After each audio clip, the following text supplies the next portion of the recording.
자, 크리프하고 크램프하고 두 개를 한 목에 묶어서 제목을 정했는데 지금은 크램프를 나중에 할 거고 지금 크리프 회로부터 먼저 하겠습니다. 자, 크리프 회로를 다른 말로 리미팅 회로라고도 얘기를 합니다. 그러니까 크리프하고 리미팅하고 같은 말이고요. 그래서 어떤 입력 신호가 들어가면 리미팅 회로를 거쳐서 출력 전압이 나오는데 이때 이 리미팅 서킷, 크리프가 갖고 있는 전달 특성이 있을 거예요.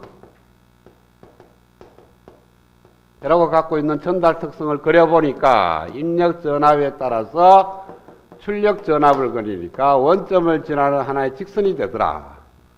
그러면은 출력 전압은 입력 전압을 얼마 곱하면 돼? AV만큼.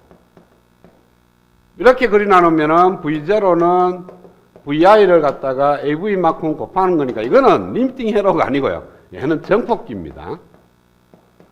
입력신호를 받아서 걔를 갖다가 뻥튀기를 해서 내보내는 그런 케이스예요. 그래서 AV가 1보다 크면은 정폭기고요. AV가 만약에 1보다 적으면 오히려 감소시키는 경우니까 그때는 어테누에이터라고 얘기를 합니다. 그런데 일반적으로는 AV가 1보다 적은 경우에는 잘 안 쓰는 거니까 AV가 1보다 큰 경우를 많이 쓰는 거니까 정폭기가 되고요. 리미팅 회로는 뭐냐 하면 이와 같은 정폭기 회로에서 출력 전압을 제한을 하는 겁니다. 최대 얼마? 최소 얼마. 그래서 V0의 미니멈 값과 V0의 맥시멈 값을 제한을 시키고 그 이상 되는 전압에서는 안 나타나게끔 만들어주는 거예요. 이렇게. 그러니까 출력 전압이 나오는 쭉 나와야 되는데 어떤 전압 이상은 안 나타나게. 그것을 딱 스톱하게끔. 그 다음에 최저 전압은 V0의 미니멈 값으로 딱 제한을 당하게끔. 이렇게 전달 특성을 나오는 회로를 갖다가 우리는 리미팅 회로라고 얘기를 합니다. 크리프 회로라고도 얘기를 하고요. 자, 그런데 양방향성도 있고요. 그 다음에는 어떤 게 있을 수 있냐면 한쪽 방향으로만 제한을 하는 경우. 이때는 V0의 최대값만 제한합니다. 최소값은 얼마든지 감소시키고. 그 다음에 또 하나는 최대값은 얼마든지 올릴 수 있지만은 최소값을 갖다가 제한하는 이러한 케이스도 있을 수가 있고요. 그래서 양쪽으로 제한을 하는 경우, 위에만 제한하는 경우, 아래로만 제한하는 경우가 있는데 그것을 다이오드 회로를 갖고 지금부터 동작 원리를 설명을 하겠습니다.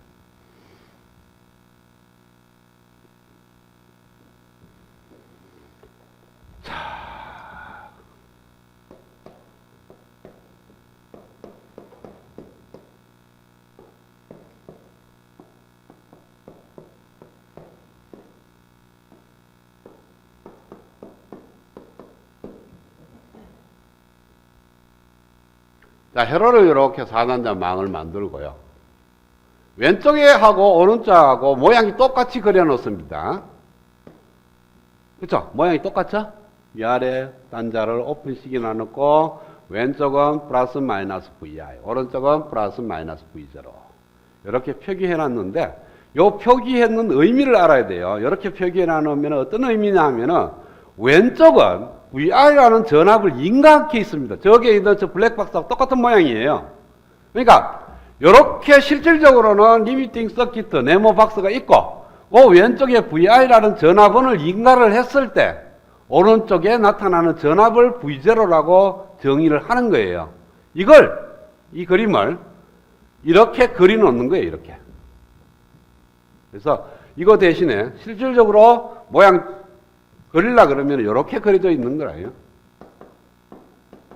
이런 모양이에요. 이런 모양을 아까처럼 그려놓는 겁니다.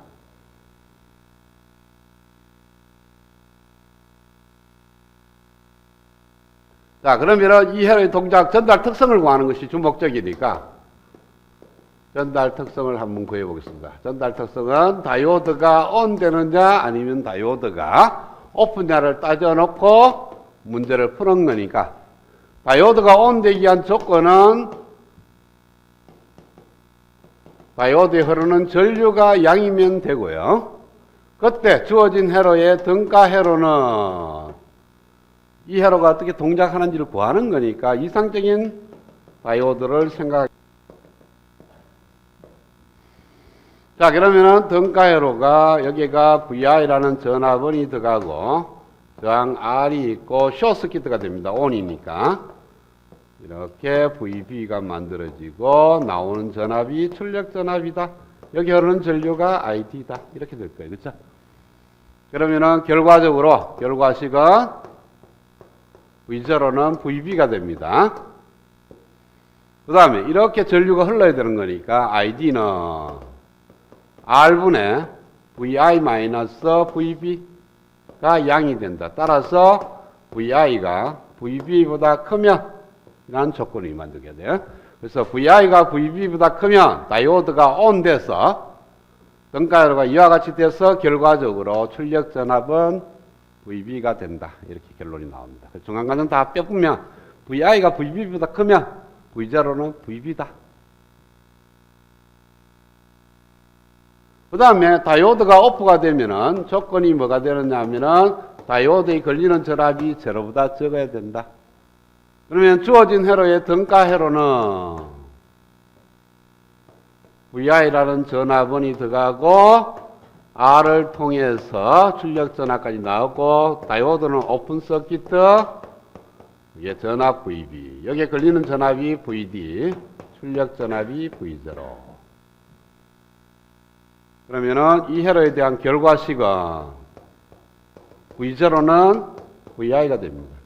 이게 끊어졌으니까 이쪽 회로는 없어요. 전류가 안 흘 거니까 R 양단에도 전압이 안 걸리고 그래서 인가되는 전압이 그대로 다 나오는 그러한 케이스입니다. 그 다음에 여기에 걸리는 전압 VD가 제로보다 적어야 되는데 여기에 걸리는 전압은 V0에서 VB를 뺀 거예요.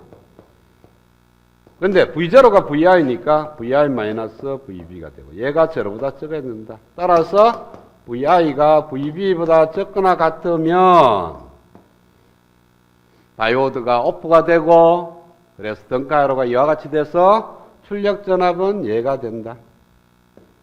그래서 VI가 VB보다 적으면 V0는 VI. VI가 VB보다 크면 V0는 VB. 그래서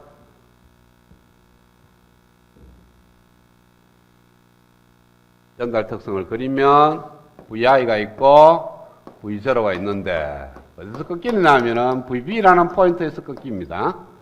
VB보다 적으면 VI가 VB보다 크면 V0가 VB라는 값으로 일정하게 되고 적으면은 VI가 되는 이러한 케이스입니다. 여기가 1이고 VB까지 작정가했다가 그 다음에 VB에서 제한을 당하는 그러한 모양이 돼요.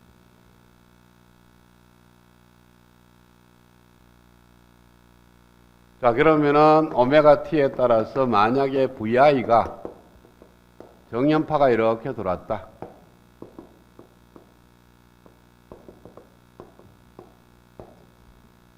VM이 아주 적어서 작은 전압 들어오면은 요 안에서 움직일 거니까 얘는 의미가 없어요.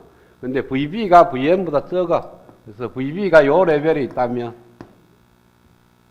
이 전달 특성의 의미가 뭐냐면 VI가 VB보다 크면 VI가 VB보다 큰 영역은 바로 이 영역입니다. 그렇죠? 이 영역에서는 출력 전압이 VB로 일정해. 그러니까 요거 이상 되면은 일정하고 요거 이하 되면은 VI하고 같고 요것이 V0T가 됩니다. 그러니까 흰 선에 들어오면 노란 선으로 나가게 되는 거예요.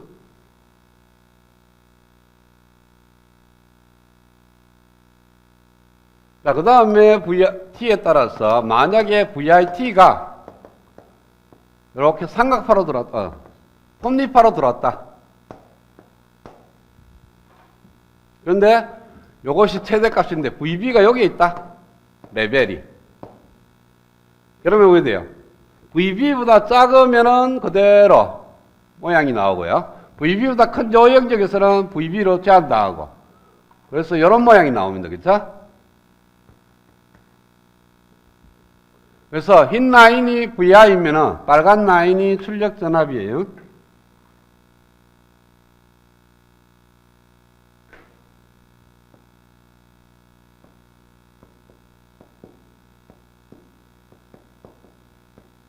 그래서 제로 근방을 갖고 그림을 보면요.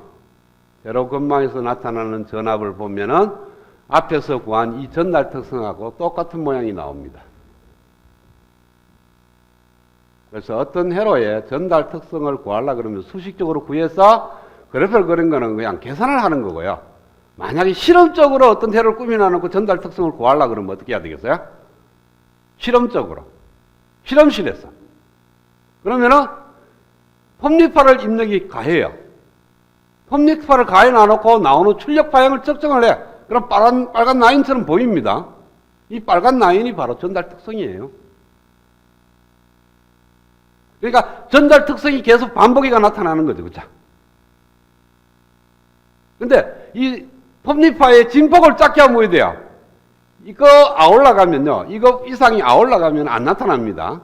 그래서 안 나타나면은 출력도 톱니파고 입력도 톱니파면은 그냥 전달 특성이 1인 것처럼 보이는데 사실상 출력 파형을, 입력 파형을 좀 더 키우면은 잘리는 모양이 나옵니다. 잘리는 모양이 나올 때 그때가 회로가 전달 특성을 구할 수가 있는 겁니다. 그러니까 톱니파를 인가를 했을 때 출력 파형이 전달 특성이 된다. 이걸 알고 있으면은 실험실에서 여러분들이 어떤 회로의 전달 특성을 쉽게 구할 수가 있어요. 실험적으로.